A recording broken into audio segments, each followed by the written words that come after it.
In the category of what in the hell is he doing, President Joe Biden has been, according to the Wall Street Journal, and actually Washington Post, New York Times are all reporting this, that he is authorizing Ukraine to use American long-range weapon systems to strike deep inside of Russia.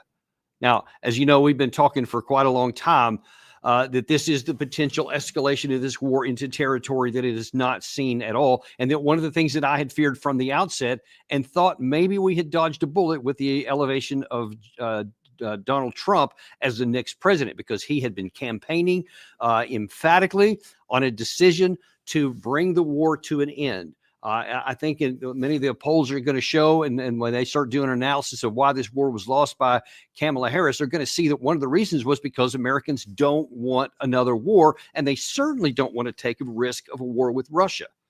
Now, as I have told you since this issue first came up, really, especially back in September, but even before that, that the use of long-range weapons are not going to change the tactical outcome of this war. That is already decided. Ukraine has lost the war. There is no path even to hang on. Long ago, back in late 2022, they really lost any possibility of ever going on the offensive and driving Russia out, and that was exposed as being completely absent in 2023. By all rights and rationale and morality, we should have brought the war to an end even before the end of 2023, when it was clear that there was no more path even to hang on. And because Russia was in the process of ramping up its defense industrial base, it was bringing on lots of troops. It was recruiting, not forced mobilization, but recruiting tens of thousands of troops per month and growing the size of its armed forces to the point where now it's 500,000 larger than it was when they invaded into Ukraine back in February of 2022. So all of the signs were very clear and unambiguous that Ukraine had irrevocably lost the war, and the only thing that they could do now was delay the eventual outcome by continuing to fight a war that couldn't be won. And of course, all they can do is just get more of their territory lost, more of their cities destroyed, and more of their men killed. So when Donald Trump won this election, and one of his major planks, what he was going to end the war in Ukraine in a day, as he said, then it looked like, okay, then we probably dodged a bullet, because the Biden administration, certainly in the last 70 some odd days, is not going to do anything to escalate the war. I mean, that would be ridiculous, and there'd be no upside in even trying to do that. Everything has been tried up to this point, and none of it worked, or so we thought. And then now here today, we have news just this afternoon. On a Sunday afternoon, the announcement is made that apparently he has given authorization to do this. Now, listen, let's talk about what this doesn't mean, first of all. Even if you used all of the long-range weapons we have, and we have a limited number of ATACMS, that's our long-range missile that we've given, or the British Storm Shadow, or even the German Taurus, if they should authorize that, and France has a long-range weapon of its own. Even if you said let's going to give them all that we have, that won't change the outcome of the war. If Russia did nothing in response and just weathered these and shot them down with their air defense and whatever got through, they just sucked up the pain, it's not going to change the outcome, because the Ukraine side is irrevocably lost, in addition to all the categories I just mentioned, in the manpower issue. They don't have enough men to fight, and what they have are grossly underprepared, untrained, and they just can't get them fast enough and get them trained in. They don't have the time to do that, so they keep throwing more men in increasingly smaller numbers into all of these battle areas, and they're continuing to just die in large numbers, and they're not accomplishing anything. You can see from some of our previous shows, I have very detailed chronicled the rapid and increasing pace of the Russian territorial acquisitions and the number of Ukraine soldiers that are dying. The end is coming. The Eastern Front is starting to buckle, and it may not be very much longer before there's finally a major breakthrough somewhere. It's already happening with a lot of territorial losses on the Ukraine side. I mean, we're literally watching the thing fall apart before our eyes. And in the Kursk area that Ukraine made this small penetration into Russian territory starting back in August of this summer, that also came to nothing, and it is also being squeezed into nothingness. So any rational person would come to that conclusion. But saying now, after you've lost the presidential election, that you're going to allow Ukraine to use these weapons is so irrational, because You can't win on the ground. It's not going to change anything. Well, then what is the purpose? What do you think is going to happen?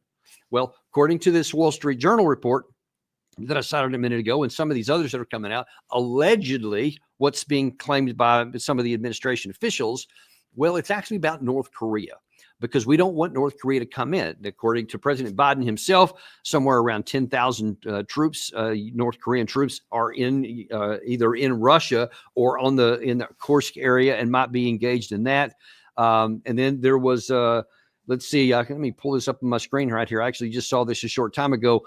Actually, the New York Post, not the New York Times, the New York Post is reporting that potentially 100,000 soldiers may come from North Korea to complete the devastation and just basically close that war out.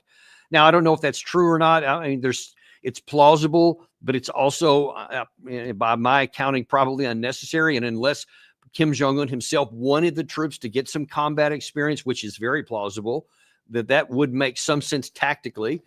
But of course, you also know that in recent days, Russia and North Korea signed a formal defense pact that brought a lot of these things and the defense of one into, coming to the defense of the other in similar regards to the NATO Article 5 treaty. But you see that that's actually reported in that. And by the way, also on that, there was a very, very important minor part of that article, which seemed kind of minor, but let me scroll down and show you that back again, because according to this report here, let's see if I can find that here. In March, Ukraine's forces stood at an estimated 330,000. That is a shockingly low number. Because remember, they were close to 1 million sometime late in 2022 when they did a lot of these mobilizations, and they had the army that they had. They called up the reserves. They claimed that they had somewhere between 750,000 and 1 million. Now it's 330,000. At the same time, Russia's force is expanding. Well, so if you can see that the war is going to be over, and I can graphically show you, and we could spend a whole show of me chronicling why these long-range missiles won't change the tide of the tactical battlefield, then you see all that. Why would you then take a risk? Because this has not come cost-free. We've actually had some people that, and I'll show you in just a second, talking about how, look, this has some potential downside of escalation risk from Russia. But David Sachs, who's a big supporter of Trump and somebody we've had on our show before here, went on and said, listen, he has a problem with this from a different perspective, because according to what he tweeted out this afternoon, President Trump won a clear mandate to end the war in Ukraine. So what does Biden do in his final 2 months in office? Massively escalate. It is going to hand Trump the worst possible situation. Now, that's if it only is complicated. But listen, this has some serious potential for escalation. I said at the top of this show, that's what worried me at the first of the war. And I thought we kind of had dodged a few bullets there too. Actually, nuclear missiles, I thought we had dodged. We've shown on this show how Jim Sciutto from CNN in his research found out that in 2022, there was a risk that Russia, fearing that they had lost a couple of big battles in Kherson, in the Kharkiv area, were giving serious consideration to using nuclear weapons, tactical nuclear weapons, to rectify the situation there. We had Bill Burns come on this year, the CIA director, and admit, yes, there was a risk of that then. And that's a relatively minor situation here. But now that this situation here is much, much larger, because you're taking the chance that this actually, Putin makes good on some of his threats that could get us into war. And this, I guess, strange thing, perverse thing, whatever you want to call it, Biden one time recognized the risk of escalation. Do you remember when he said this in early part of the war? I think it was March of 2022, when people were asking him if he should give the Ukrainian side, American tanks, planes, or whatever, maybe even bring our troops into the fight here to help the Ukraine side. Here's what he said back then. We have a sacred obligation on NATO territory, a sacred obligation, Article 5, and we will not, although we will not fight the Third World War in Ukraine. Putin's war against Ukraine was never be a victory. Democrats are rising to meet the moment, rallying the world on the side of peace and security. We're showing the strength and we'll never falter. But look, the idea that we're going to send in offensive equipment and have planes and tanks and trains going in with American pilots and American crews, just understand, and don't kid yourself, no matter what you all say, that's called World War III. Okay? Okay, President. That was the risk of that. So now, why at the end of your term? And listen, this really, aside from I just told you all the tactical, even operational reasons why this won't make a difference. Well, then why would you want to take a risk after you now only have a couple of months left, a little over 2 months left? Where is the value in taking this escalation risk by saying, I'm going to help Ukraine? Well, okay, as I said earlier, the Wall Street Journal's reported that the administration said, well, this is to deter North Korea from bringing in more of those troops, 100,000 by some accounts. That was less than a day ago. But how does he think that allowing long-range weapons to be used by Ukraine into Russia is going to deter North Korea from bringing in troops? I mean, where is the logic and the ration in that? I mean, I can see that that's an aspiration. It would be great to stop that. But folks, listen, man, I got to beat this horse until it's dead. It doesn't matter. It doesn't matter if you bring in 10,000 North Korean troops. It doesn't matter if you bring in no North Korean troops. It doesn't matter. Russia has more than enough manpower, more than enough industrial capacity, more than enough ammo, weapons, and air power to win the war, and they are.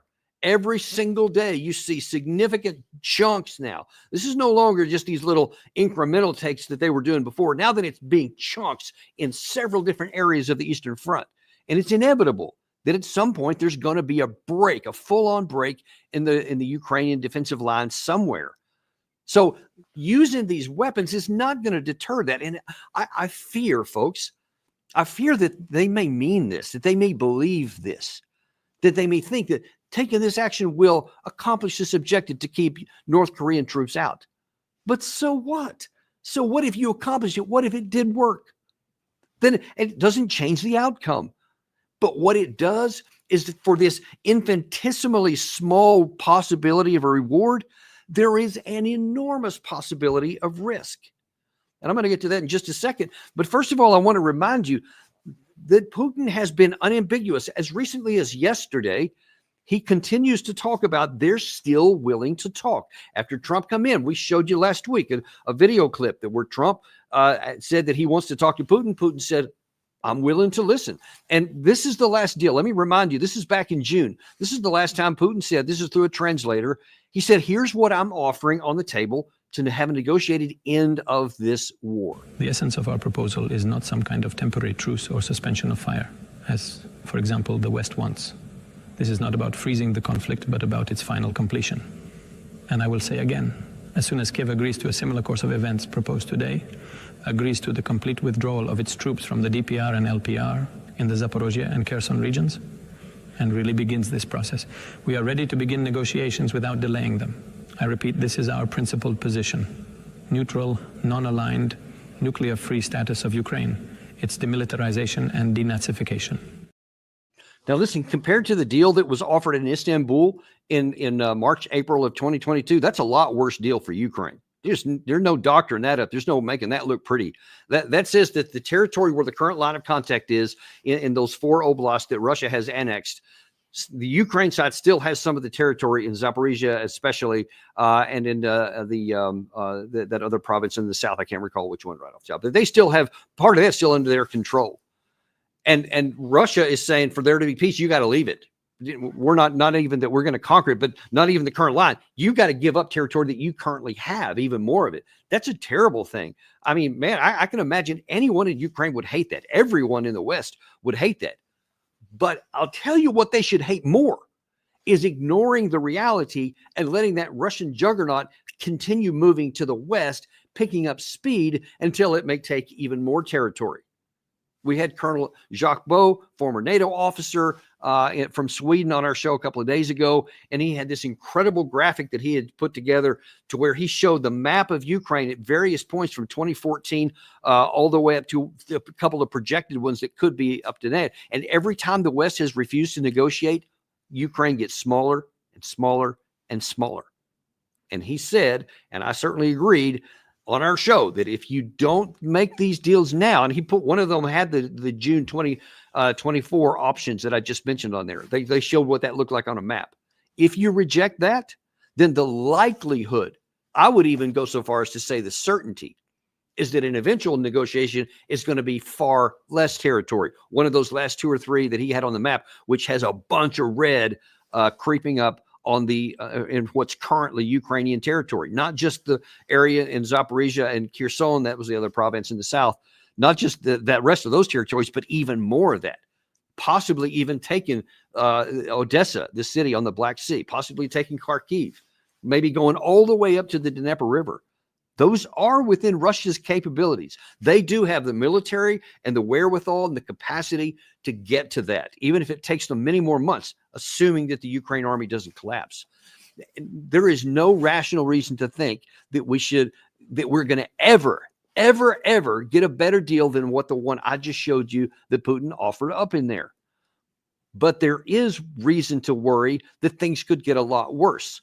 So back in September, let me pull this up here. This is something that Putin said the last time that he was specifically asked what would happen if the U.S. used long-range missiles. It was theoretical at that point, but now it's actually happened. Here's what he said. Решение о том, что страны НАТО напрямую участвуют в военном конфликте или нет. Если это решение будет принято, это будет означать не что иное, как прямое участие стран НАТО, Соединенных Штатов, европейских стран в войне на Украине. Это их прямое участие.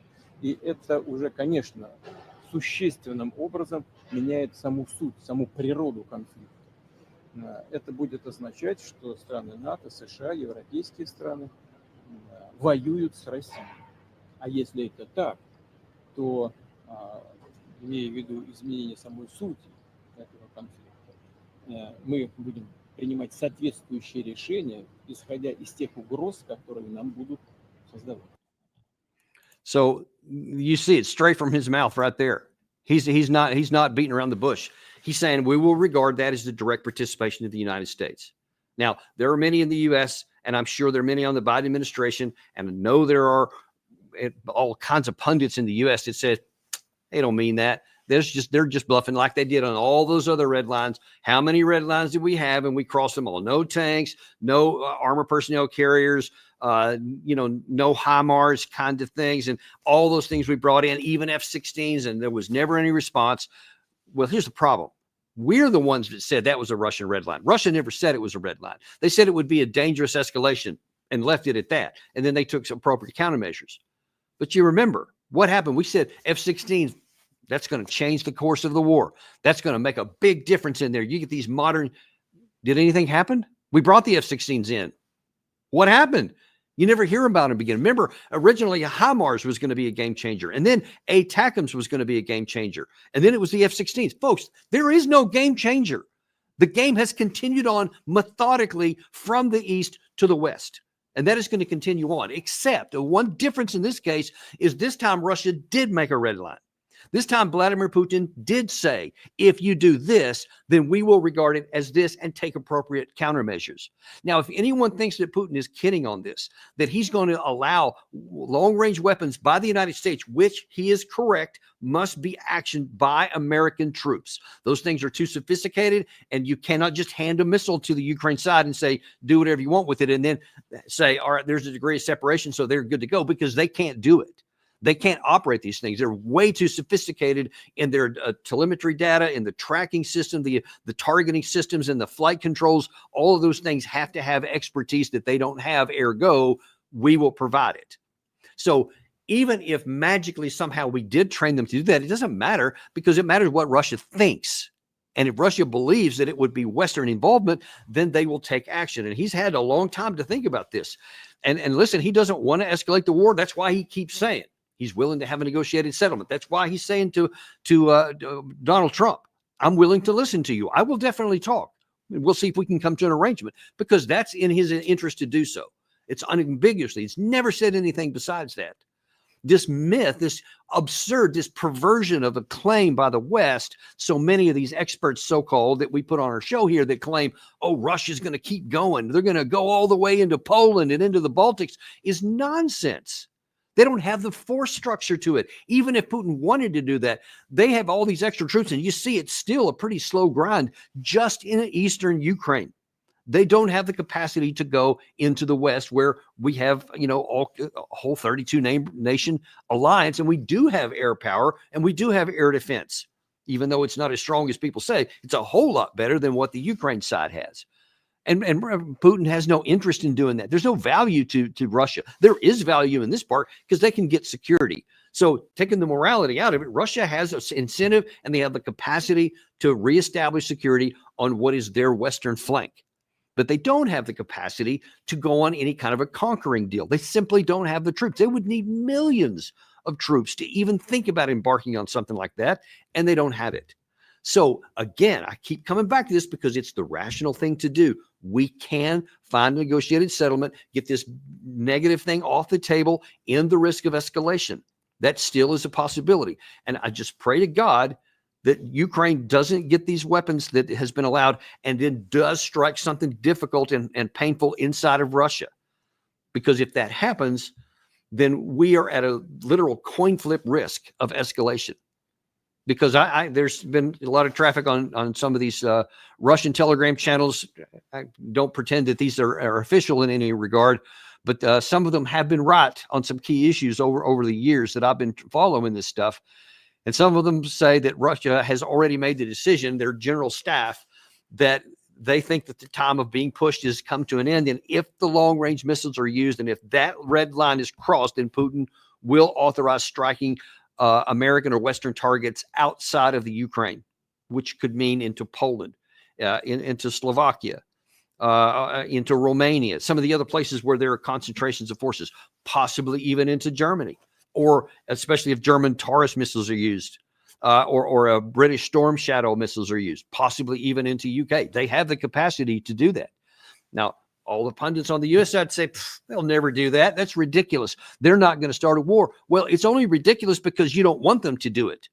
Because just imagine if say some of these drug cartels, and by the way, you may have seen some news a couple of days ago that the U.S. has been helping, I think it was Mexico, attack some of these drug cartels. We were participating in attacking targets inside of Mexico. Now, imagine if Russia says, you know what? Hey, cartel, I got some long-range missiles. I got some Iskander missiles we'll give you. You can use to strike back at the Americans from Mexican territory where you're at. Now, how many of you think, by show of hands, I can see through your screens here, raise your hand if you think that the United States would say, that would go, you know what, if Russia does that and they give missiles to Mexican cartels and they strike and destroy and kill American troops on our ground, that we're going to say, well, I mean, it's only fair. I mean, we do the same thing to them all the time. So unfortunately, that's just a collateral damage. How many of you, I don't see any hands. Yeah, no, don't see any hands at all out there. I mean, you see how absurd that is. I mean, people would be losing their brains. They would be looking for a retaliation the same night against Russia. And you somehow think that the reverse isn't also true, that we should give long-range weapons to somebody who's fighting a conflict with Russia, and that they would use American know-how, capability, and technical support to hit and destroy targets inside of Russia, and that Russia would do nothing about it because they know what it would mean. What if they do know what it means? What if they have calculated the cost that it would become and calculate and have decided the political decision that that impact and that result is necessary to assure their long-term security, and that they are already willing to pay that price because they may calculate the West is not. It's one thing to go on braggadocious on some American television network or go on Wall Street Journal, Washington Post, New York Times and brag about how confident you are that they wouldn't do it because you're tough and you know what would come in response. It's easy to do that when you don't ever have to make good on it.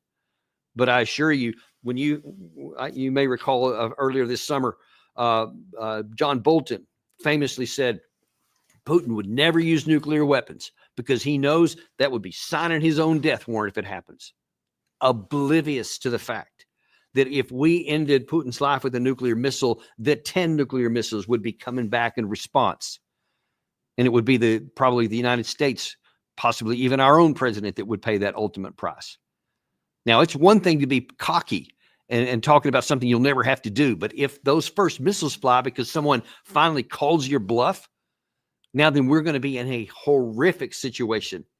Either you make good on this threat and then you do escalate that could then directly participate a war between the United States and Russia and NATO and Russia, or we back down and do what's sane and rational. And I will go on the record right here as saying, in the event that that happened, I would still say we need to stand down and to not retaliate and get into a nuclear war that we cannot win, as embarrassed as we would be, as humiliated as we would be, because then we preserve our lives. We preserve ourselves. But don't get to that point.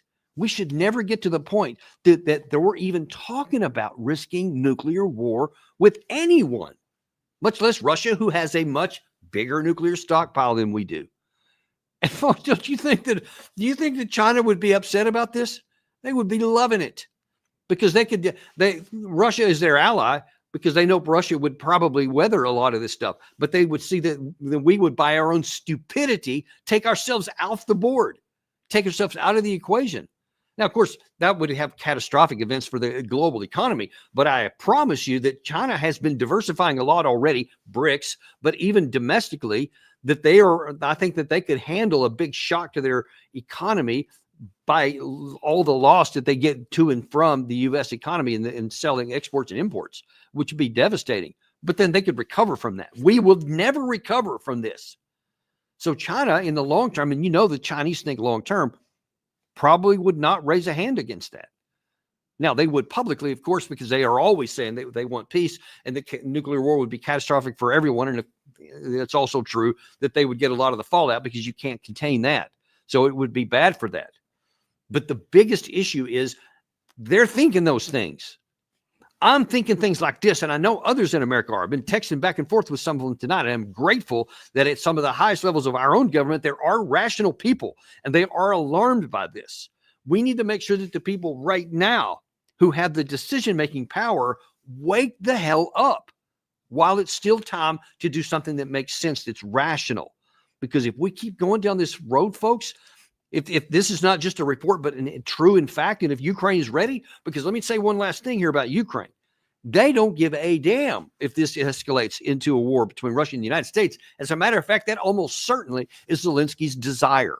He wants to draw the U.S. and NATO into this war because he does know what I told you at the outset. He sees the battle maps. He knows the personnel and the imbalances that he can never overcome. And the only chance he has is either to make a negotiated settlement, and as I've told you before, which he may not survive that if he moves in that direction, or he gets the whole West to come in on his side and fights the war, and then Russia wouldn't pay much attention to Ukraine. They'd have this bigger wars to fight here.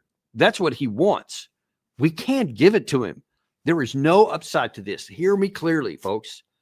There is no upside, even potential for the United States. There's no upside potential for Ukraine to allow long-range weapons, American long-range weapons, to strike deep into Russia. There is enormous consequence and potential catastrophic risk if we do so. If we don't do this, then we can get to the end of the Biden administration, and then the Trump can come in and actually have a chance to get this negotiated and off the table. Though, as I've told you in previous recent shows, that's going to be a lot harder than Trump thinks, I think. But it's at least we're moving in the right direction. But if we go down this path, probably the best that we can get, if those long-range weapons are used, is that we just have to hope that Putin continues to self-deter and that he decides it's in Russia's interest to get to negotiation with the Trump administration. Because if he doesn't, if he calculates that Trump is not going to be able to make good on that, or that it's not going to matter, then we have the whole escalation risk, and God help us all if we get to that point. Listen, I don't know how this is going to go. This is all brand new right here. I'm going to continue to plow some of the sources that I have to find out what's going on inside the Biden administration, what people in the incoming Trump administration are saying, and hopefully they'll be able to bring some pressure to bear. We know David Sachs, who is a good friend of Donald Trump's and was instrumental in his campaign, and I know has helped get a lot of good people into the Trump administration. I bet he'll be bringing his influence to bear to try and get their sources to influence the Biden administration to get this idea off the table, and let's let it be a trial balloon that went over like a lead balloon, and to get those off the table so it doesn't happen. Let's hope that happens, but we'll stay on top of this for you, and I'll continue to give you updates every chance I get. Thanks very much, and we'll see you tomorrow on Daniel Davis Deep Dive.